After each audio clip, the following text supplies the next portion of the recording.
Yo, what is going on, guys? It's your boy QX Thunder here today. And before I get into the point of this video, let me just tell you guys one thing. Let's go quickly through the team upgrades and all that stuff that I made off camera and all that. I did the set to get this 86 Jameis Winston, so the quarterback spot will be staying the same. Pulled Dez Bryant out of a pack. Random pro pack I opened. Bought Le'Veon Bell. Got Kevin Zeitler. Got Jeremy Shockey, Mitchell Schwartz. No changes on the defensive side, really. Except putting Shazier in the middle. I don't know if I told you guys that, because Shazier has incredible speed. Let's get into it. Okay, so here's what we're talking about today. What we're talking about today is, let's go play some solos, so I can show you guys this team in action. Let's go to the team challenges.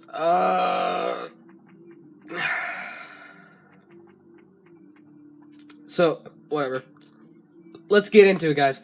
Let's talk about the Sunday games, man. This is where football comes alive. Now, of course, Sunday Night Football is being played right now as we speak.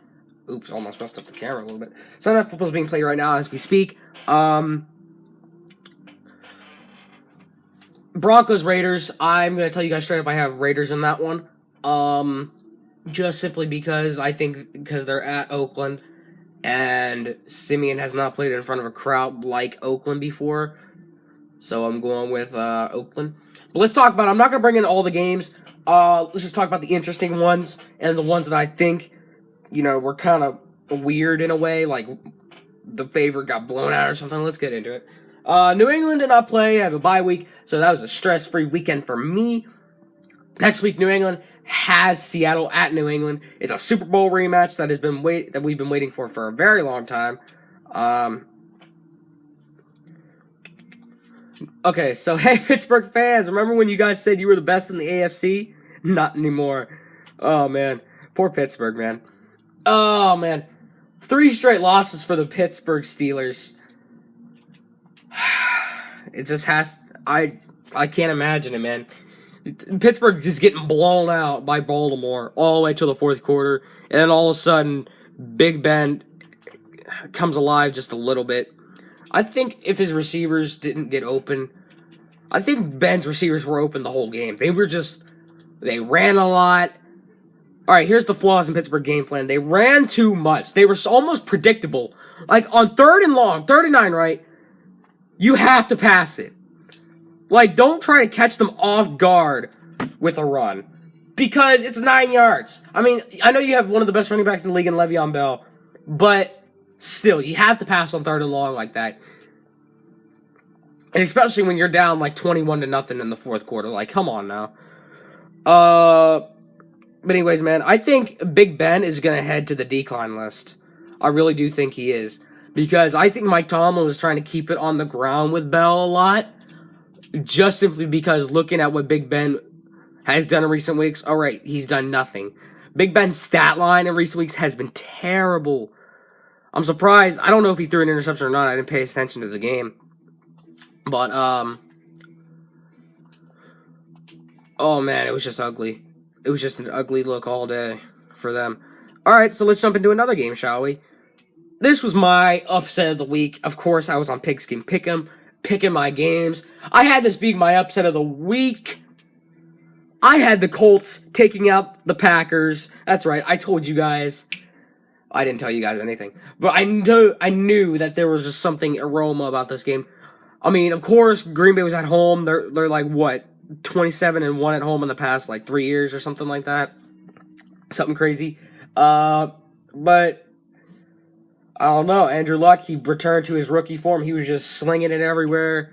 He got like a touchdown every quarter or something, which was kind of helpful.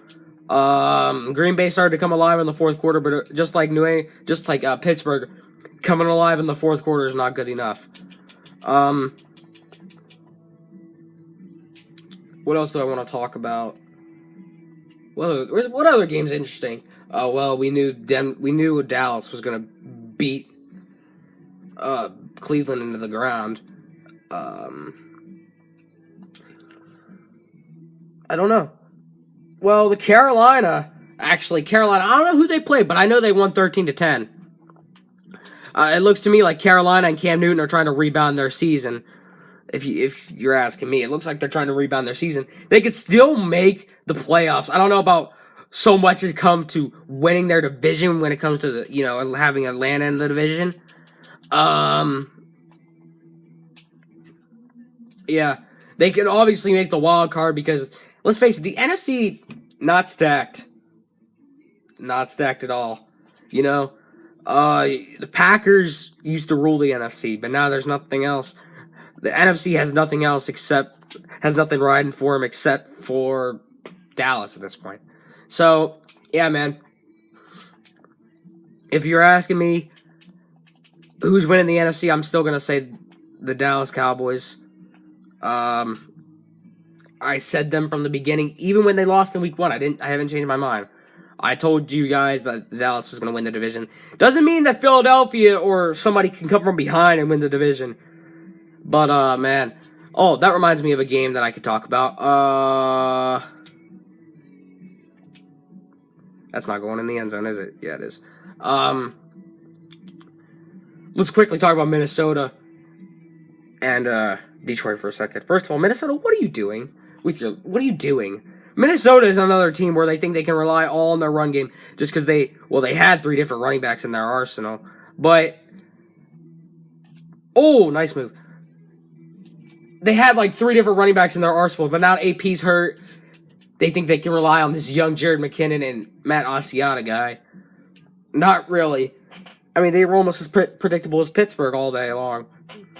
But, yeah, man, with Minnesota losing games, I have a feeling that Dallas has the NFC wrapped up. And, man, that's all I got, guys. Take it easy.